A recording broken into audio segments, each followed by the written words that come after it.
Start. आज हम लोग क्लास 12 का जो गणित है, क्लास 12वां का जो गणित हमारा चल रहा है, उसमें तीसरा अध्याय स्टार्ट कर रहे हैं जिसका नाम है आव्यूह। पहला और दूसरा अध्याय इसके पहले लेक्चर ले चुके हैं। तो आज जो है तुमको पहला अध्याय दूसरा अध्याय का उम्मीद क्वेश्चन बना लिया होगा। जिस स्टूडेंट को क्वेश्चन बनाने में दिक्कत है, किसी को अगर मदद चाहिए तो वो हमसे जो है संपर्क करता है। राइट ऐप से प्ले स्टोर डाउनलोड करके उसके आधार पर हमसे संपर्क कर सकता है। तो आज देखते हैं आव्यूह। आव्यूह तुमको क्या है गणित में? तुमको आव्यूह गणित में एक प्रकार से संख्याओं या वस्तुओं को संग्रह करके लिखने का एक तरीका है। लिख देते हैं छोटा सा। आव्यूह गणित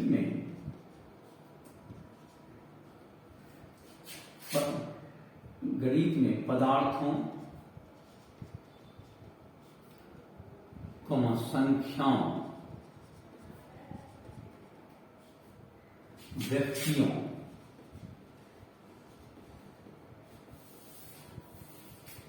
इत्यादि को विभिन्न समूहों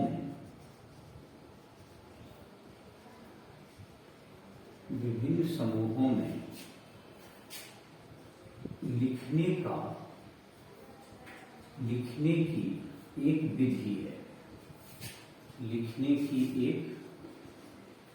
विधि है।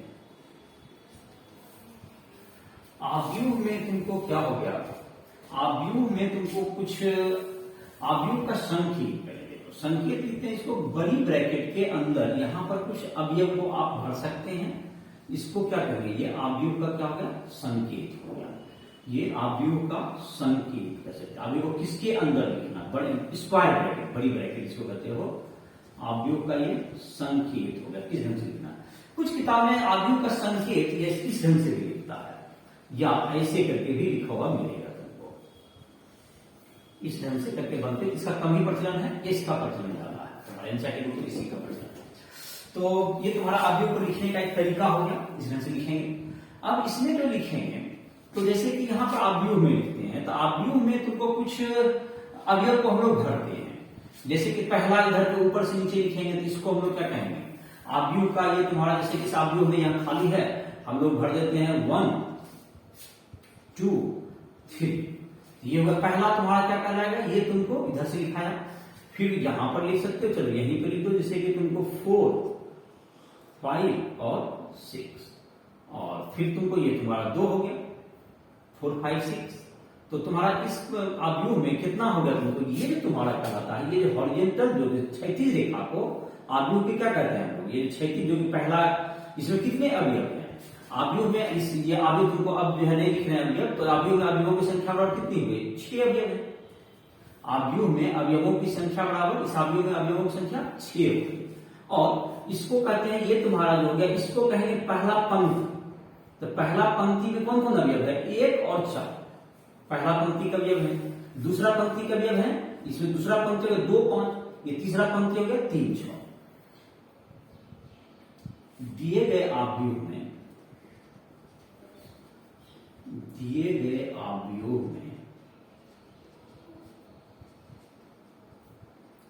अवयवों की संख्या बराबर कितना होगा? 6 होगा। और पहला इसमें 3 पंक्ति है, और 3 इसको जो स्तंभ इसको कहते हैं, इधर से ऊपर से नीचे आएंगे। ये पहला स्तंभ हो गया। पहला स्तंभ में 3 अवयव है, 1 2 3, और दूसरा स्तंभ है जिसमें कि 4 5 6। तो जो भी क्षैतिज रेखा है उसको हम लोग क्या कहेंगे? कतार या पंक्ति, रो अंग्रेजी में। तो क्षैतिज रेखा को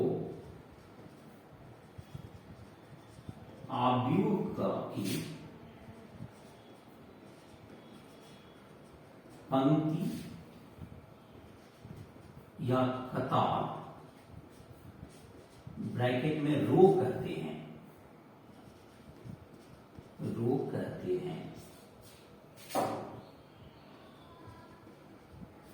उदर रेखा को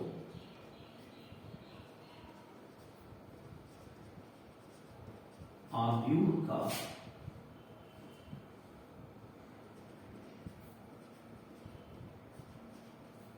स्तंभ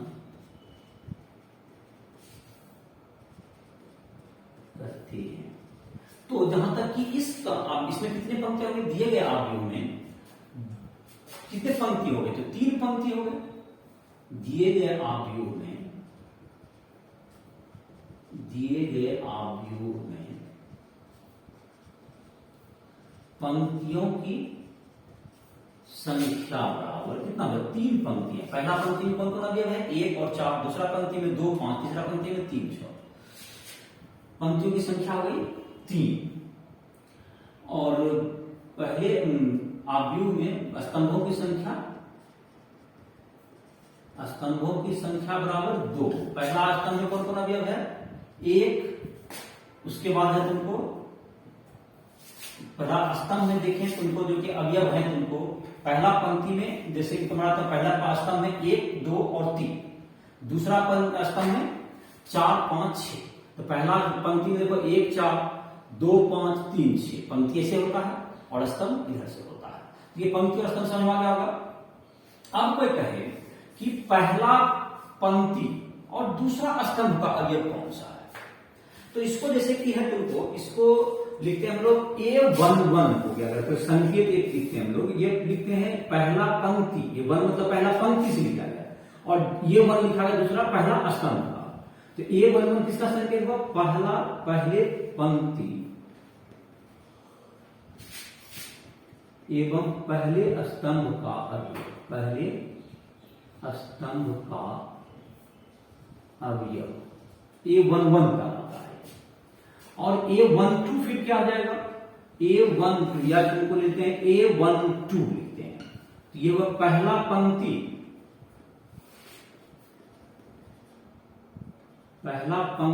एवं दूसरे स्तंभ का अवयव। जहां तक कि इसमें देखें पहला पंक्ति और पहला स्तंभ क्या लिखा हुआ है, 1 लिखा हुआ है। पहला पंक्ति और दूसरा स्तंभ में 4 लिखा हुआ है। इसका मान भी तुमको दिख सकता है, इस उदाहरण में देखना है। पहला पंक्ति में और पहला पंक्ति और पहला स्तंभ, पहला पंक्ति इधर हुआ, पहला स्तंभ इधर हुआ, तो 1 आ रहा है। पहला पंक्ति और दूसरा स्तंभ तो 4 लिख रहा है, तो ये तुमको ऐसा लिख सकते हो। इसी प्रकार से जैसे कि हम लोग लिखेंगे A21 लिखेंगे, तो A21 के जगह पे कौन दिख रहा है, तो ये 2 दिख रहा है। A21 ये 21 दूसरा पंक्ति और ये तुम्हारा क्या हो गया, दूसरा पंक्ति और पहला स्तंभ 4 है, 2 है उसमें। दूसरा पंक्ति दूसरा स्तंभ में कौन सा गया है, देखो 5 दिख रहा है, A22 तो यहां पर 5 दिख रहा है। उसी तरह से A31 देखेंगे तो कोशिश कर सकते हो बताने का। A31 देखो, आप टेबल देखो बताओ क्या हो गया। A3 थर्ड पंक्ति जाएंगे तो यहां हो गया और पहला स्तंभ जैसे 3 हो गया। A31 A32 क्या हो जाएगा तुम्हारा 6 हो जाएगा। इस तरह से क्या हो गया, इसमें अवयव को इस ढंग से लिखने का तरीका हो गया। अब है तुमको अवयव की कोटि। जब हम लोग लिखते हैं एक नया चीज, अवयव की कोटि। चलो इधर इसको मिटा देते हैं, इसको मिटा देते हैं। अब लिखते हैं, चलो मिटा देते हैं पूरा बोर्ड। तो अवयव लिखने का तरीका समझ में आ गया होगा। A11 का मतलब पहला पंक्ति पहला स्तंभ, A21 का मतलब दूसरा पंक्ति पहला स्तंभ। पहले पंक्ति लिखते हैं फिर स्तंभ।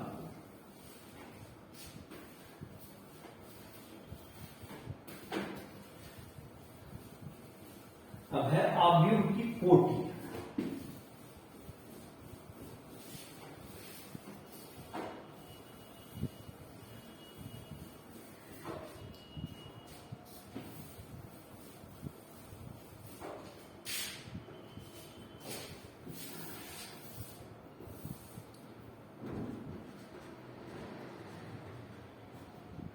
अवयव की कोटि, ऑर्डर ऑफ मैट्रिक्स।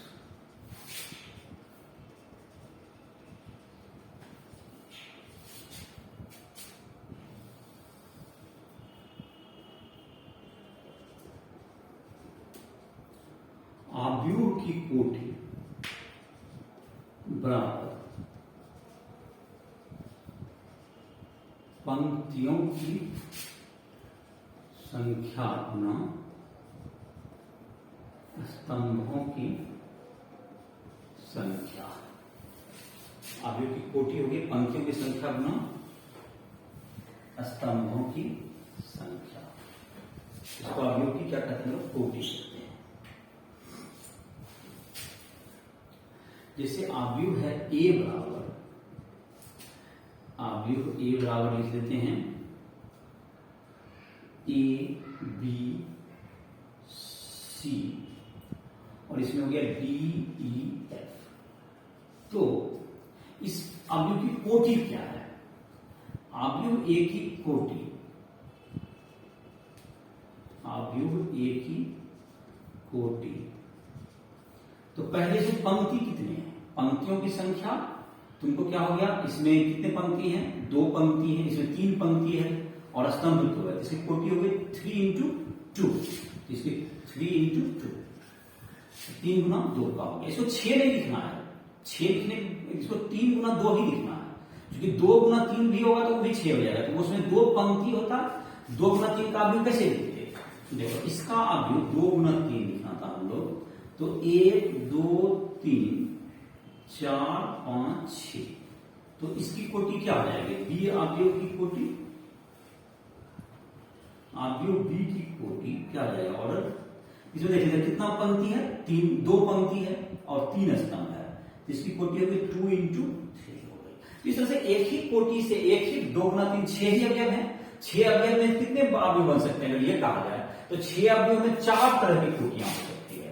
पहले तो 6 का जैसे 1 गुना 6 हो सकता है, एक पंक्ति में क्या कर दिए 6 भी लिख दीजिए, चाहे एक स्तंभ में लिखिएगा तो 6 गुना 1 हो जाएगा, 2 गुना 3 हो सकता है और 3 गुना 2, 6 अवयव में 4 मल्टीपल, 6 अवयव में 4 तरह के आव्यूह बन सकते हैं, 4 कोटि के आव्यूह बन सकते हैं, 6 अवयव में 4 कोटि के आव्यूह बनेंगे। तो इस प्रकार से क्या होगा, जो दशमलव में नहीं हो सकता, जैसे 2.5 ये सब नहीं हो सकता कोटि की संख्या, वो तो जब भी होगा क्या होगा? प्राकृतिक संख्या होगा, तो प्राकृतिक संख्या होगा तो प्राकृतिक संख्या में इतना ही 6 का गुणनखंड हो सकता है, इतने तरह का आव्यूह बनेंगे 6 अवयव में, और ज्यादा अवयव उसको कर सकते हैं। तो आई थिंक कोटि तुमको समझ में आ गया होगा। इसको पंक्तियों की संख्या गुना स्तंभों की संख्या, तो पंक्तियों की संख्या अगर n है तो n गुना n भी लिख सकते हो, स्तंभों की संख्या n हो तो ये तुमको समझ में आ गया होगा। अब से एक आध क्वेश्चन इस ढंग से दे सकते हैं जिसमें कि आव्यूह बनाने के लिए कहा जाएगा। देखो जैसे एक क्वेश्चन इस तरह से देंगे, काफी हल्का स्ट्रक्चर है, जिसमें कल गुना भाग है, ज्यादा नहीं है, दिक्कत नहीं है, आसानी से बनाया जा सकता है इसको। एनसीईआरटी बुक में तुमको 3.1 अध्याय में तुम्हारा जो क्वेश्चन है उसको अटेम्प्ट करेगा, अभी बता रहे हैं। देखो 3.1 इस लेक्चर से तुमको 3.1 बन जाएगा।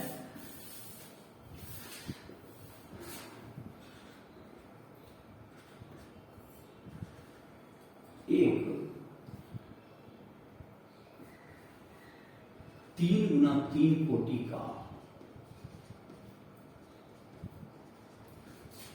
आव्यूह बनाएं, जबकि अवयव ए आई जे, मतलब इसका पंक्ति ith पंक्ति और दूसरा jth column is equal to i plus 2j, ऐसा एक नियम दे दिया गया, i प्लस 2j। चलिए इसको जैसे बनाते हैं, तो इसमें जो है तुमको 3 गुना 3 का बनाना है, तो 3 गुना 3 का बनाना है। पहला तो क्या होगा, 9 भी लिखेंगे हम लोग, तो एक पहला पंक्ति और पहला स्तंभ, तो क्या हो जाएगा, यहां पर नियम है i प्लस 2j, यहां पर i के जगह पर भी 1 है, j के जगह पर भी 1 है, तो 1 प्लस 2 इंटू 3 हो गया। a 1 की जगह भर देंगे, तो नहीं अगर निकालते हैं a 1 2 की जगह क्या होगा, 1 plus 2 into 2 that is equal to 5। a 1 2 बढ़ाएगा, पहला a 1 3 भरते हैं, 1 plus 2 into 3 is equal to c1, ये हो गया। तो 3 5 7, चाहो तो आप बनाते भी जा सकते हो या पहले निकाल लो। चलो तो आप इधर मतलब इसको बना लिया। अच्छा, तो यहां पर अब a 1 1 बनाओ, खत्म हो गया, a 2 1 पे आते हैं, तो 2 जोड़ a गुना 2, इसमें 4 हो गया। a 2 2 कितना होगा, i प्लस 2j, तो 2 प्लस 2 इंटू 2 दैट इज 6 हो गया। और a 3 2 3 ये दूसरा पंक्ति का चला ना, a 2 3 हो गया, 2 प्लस 2 गुना 3, तो ये हो गया 6 2 8 हो गया।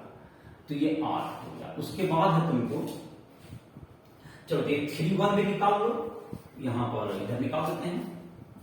उसके बाद आप यू लिख देंगे ए 3 1, 3 प्लस 2 गुना 1 बराबर 5,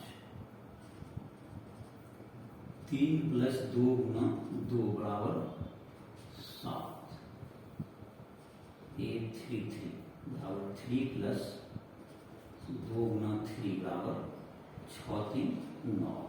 तो ये हो गया तुम्हारा। तो अब आप भी देते हैं, आप यू बराबर क्या हो जाएगा, पहला पंक्ति का जो अवयव निकला है वो कितना है उसको लिख लीजिए। यहाँ पहले पंक्ति में तीन अवयव निकला होगा, तो क्या निकला है तुमको, 3 निकला है एक अवयव। एक अवयव क्या निकला है 5 और एक अवयव निकला है 7, ऐसे हो गया। और इधर जहां तक देखें तो पहला में क्या निकला तुम्हारा, यहाँ पे ये निकल गया 4 और ये तुम्हारा कितना निकल गया 6 और ये निकल गया 8 और इसमें क्या निकल गया तुमको, एक फिर बढ़ गया, ये निकल गया 5 और ये 7, ये फिर 9।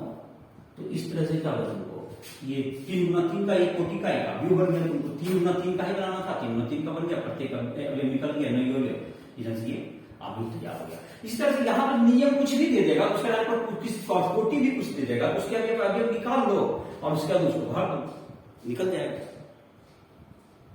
तो समझ में आ गया भाई। अब हम लोग ये तुमको अवयव कोटि का बनाने के लिए कह देगा तो तुम बना सकते हो आराम से।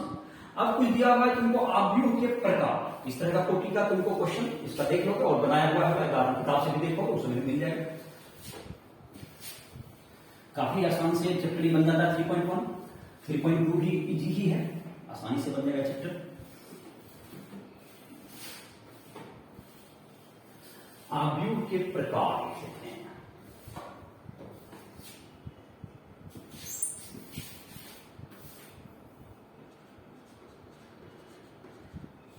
अवयव के प्रकार, तो अवयव के प्रकार में तुम्हारा हो गया, पहला है अवयव के प्रकार में स्तंभ या पंक्ति अवयव, रो मैट्रिक्स इंग्लिश हो गया इसका। वैसा अवयव जिसमें केवल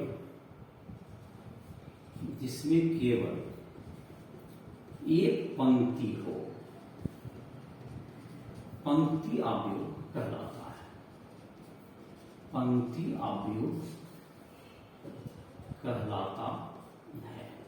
इसका उदाहरण के रूप में देखें, केवल एक पंक्ति होना चाहिए, तो केवल एक पंक्ति होना चाहिए, तो जैसे यहां पर पंक्ति है 2 3 4, आप स्तंभ कितनों बना, 3 जैसे मैंने बनाया, आप 4 भी बना सकते हैं, ये पंक्ति अवयव कहलाएगा।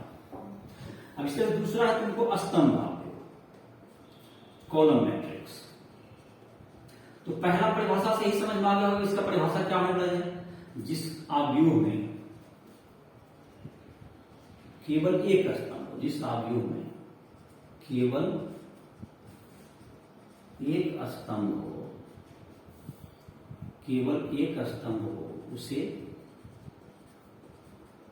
स्तंभ अवयव कहते हैं, उसे स्तंभ अवयव कहते हैं। तो स्तंभ अवयव का उदाहरण क्या हो जाएगा, उदाहरण स्तंभ अवयव का ही उदाहरण लिखेंगे। तो ये तुम्हारा हो गया स्तंभ, यहाँ पे लिख दीजिए कुछ भी, एक ही स्तंभ देना है, 1 2 3 4 कुछ भी लिखिए, 4 अवयव दीजिए, 3 अवयव दीजिए, 2 अवयव दीजिए, इसमें जो लेकिन स्तंभ एक ही होना चाहिए, 6 स्तंभ नहीं, ये हो गया स्तंभ। दूसरा है, तीसरा परिभाषा है तुमको वर्ग अवयव, स्क्वायर मैट्रिक्स, वर्ग अवयव, स्क्वायर मैट्रिक्स।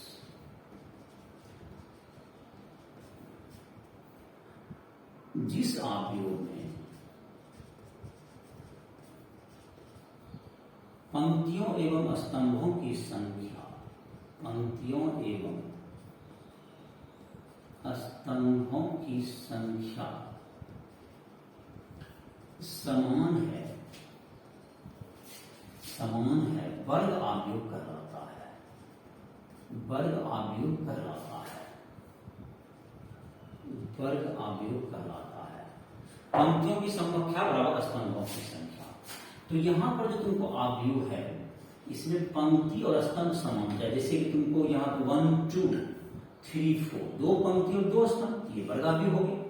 तीन पंक्ति तीन स्तंभ का भी लिख सकते हैं लोग, तीन पंक्ति तीन वो भी वर्गावयव होगा। इसमें पंक्तियों की संख्या और स्तंभों की संख्या कितनी है? 2 2 है। तो ये हो गया तुम्हारा वर्गावयव। चौथा नंबर एक है तुमको वर्गावयव हो गया। उसके बाद विकर्ण अवयव, एक विकर्ण अवयव करते हैं। विकर्ण अवयव में विकर्ण अवयव हो गया तो उसी में लिख देंगे विकर्ण अवयव। वैसा अवयव, वैसा अवयव जिसमें विकर्ण के अलावा विकर्ण ब्रैकेट में स्तंभ एवं पंक्ति समान, स्तंभ एवं पंक्ति समान, स्तंभ एवं पंक्ति समान, विकर्ण के अलावा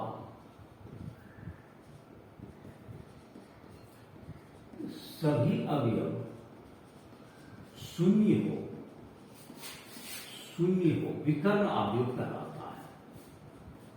विकर्ण अवयव कहलाता है। तो जिसमें कि तुमको विकर्ण, तो ये वर्ग अवयव होना चाहिए, ऐसा इसमें तुमको वैसा वर्ग अवयव भी करते हैं, वैसा वर्ग अवयव जिसमें कि तुमको क्या हो, वैसा वर्ग अवयव जिसमें कि विकर्ण के अलावा सभी अवयव क्या हो, शून्य हो। तो जैसे कि वर्ग अवयव होना चाहिए इसको। तो जैसे कि तुमको यहां पर देखो उदाहरण, तो इसके अलावा जैसे यहां पर दे दिए 7, जैसे 3 गुणा 3 का लिखते हैं, वर्ग अवयव 0, यहां पर 0 दीजिए। फिर यहां पर देखिए, यहां पर जैसे तुमको स्तंभ और पंक्ति समान हो गया तो यहां पर कुछ भी दीजिए, शून्य नहीं देकर क्या 8 भी दे सकते हैं। यहां पर फिर शून्य देना होगा हमको।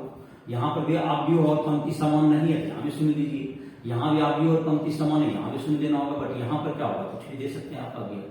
ये तुम्हारा क्या है, विकर्ण अवयव। ये 3 गुना 3 का दिए वर्ग अवयव, तो ये हो गया विकर्ण अवयव। चौथा प्रकार का, ये 5वां है। इसमें जब अदिश अवयव कराएगा, जब विकर्ण अवयव सभी समान हो, अदिश अवयव, इसके अदिश अवयव, वैसा विकर्ण अवयव, वैसा विकर्ण अवयव जिसके विकर्ण अवयव, विकर्ण अवयव समान हो, विकर्ण अवयव समान हो, अदिश अवयव कहलाता है, अदिश अवयव कहलाता है। तो इसका उदाहरण हो जाएगा तुमको, जैसे कि 4 0 0 0 4 0 0 0 4। अब इसी में एक है तुमको तत्समक अवयव। तत्समक अवयव भी क्या है तुमको, एक 6वां नंबर तत्समक अवयव, जिसका प्रयोग बहुत बार करेंगे। इसका संकेत आई लिखते हैं, तत्समक अवयव जो होता है आइडेंटिटी मैट्रिक्स होते हैं, आइडेंटिटी मैट्रिक्स, इसलिए इसका संकेत भी आई लिखेंगे। और इसका जैसे कॉपी के मुताबिक जिसका कि प्रत्येक, जिसका विकर्ण अवयव, विकर्ण अवयव जिसका प्रत्येक विकर्ण अवयव वो एक हो, विकर्ण अवयव जिसका विकर्ण, जिसका प्रत्येक विकर्ण अवयव, जिसका विकर्ण अवयव एक हो, विकर्ण अवयव एक हो, तत्समक अवयव कहलाता, तत्समक अवयव कहलाता है। इसका संकेत हम लोग तत्समक अवयव का आई लिखते हैं। तो आई का हो गया 1 0 0 0 1 0, I3 हो गया। I3 का मतलब तीसरा कोटि का है, इसलिए I3 हो गया। एक हो गया 7वां, तुमको शून्य अवयव, एक शून्य अवयव जिसके प्रत्येक अवयव शून्य हो। चलिए यहीं पर लिख ही देते हैं 7वां, शून्य अवयव जिसका प्रत्येक, जिस अवयव का प्रत्येक अवयव शून्य हो, जिसका अवयव का प्रत्येक अवयव, प्रत्येक अवयव शून्य हो, शून्य अवयव कहलाता है, शून्य अवयव कहलाता है, शून्य अवयव कहलाता है। तो प्रत्येक अवयव शून्य हो गया, तो जैसे कि इसमें वर्ग अवयव होना भी जरूरी है, 0 0 0 0 0 हो गया। तो ये तुम्हारा क्या कुछ अवयव के प्रकार हो गए। तो तुम जो है तुम्हारा जो पहला चैप्टर है और अवयव के एक समानता इसी बताते हैं, उसके बाद तुम्हारा 3.1 तुम्हारा खत्म हो जाएगा, उसमें बन जाएगा। इसमें तुमको अवयव का देख लेगा, पहले स्तंभ, पहले पंक्ति अवयव जिसमें केवल एक पंक्ति और स्तंभ अवयव जिसमें भी केवल एक स्तंभ हो, वर्ग अवयव जिसमें स्तंभ की संख्या और पंक्ति की संख्या समान हो, विकर्ण अवयव जिसमें विकर्ण के अलावा जब तुमको सारे अवयव क्या शून्य हो, अधिस अवयव जिसमें विकर्ण अवयव को समान होना चाहिए, और जब समान में अगर तत्समक अवयव जो है तत्समक अवयव हो गया, जबकि विकर्ण में समान भी हो और एक भी तो तत्समक हो गया, और इसका शून्य अवयव हो गया जिसका कि प्रत्येक अवयव शून्य होता है, उसे क्या कहते हैं लोग शून्य अवयव कहेंगे। तो काफी आसानी से इसको याद कर सकता है। और मैंने जैसे कहा कि तत्समक अवयव को बहुत बार उपयोग करेंगे भी, तो जैसे तीसरा कोटि का है तो I3 लिख देंगे, 2 का है तो 2 गुना 2 मतलब 2 कोटि का है तो I2 लिख सकते हैं इसको। और ये जैसे I2 लिखेंगे तो इसको लिख देंगे 1001, 2 कोटि का तत्समक अवयव, ये हो गया 2 कोटि का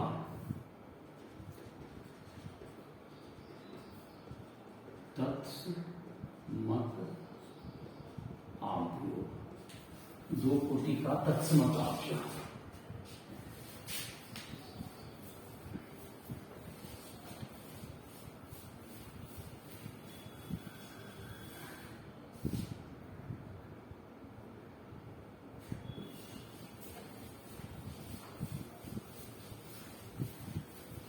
तो ये हो गया तुमको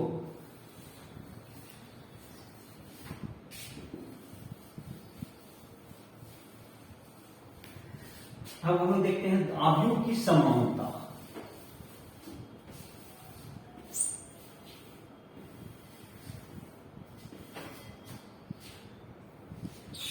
अवयव की समानता, दो अवयव समान होंगे कब, जब उसकी कोटि समान हो एवं दो अवयव जिनकी कोटि समान है, समान होंगे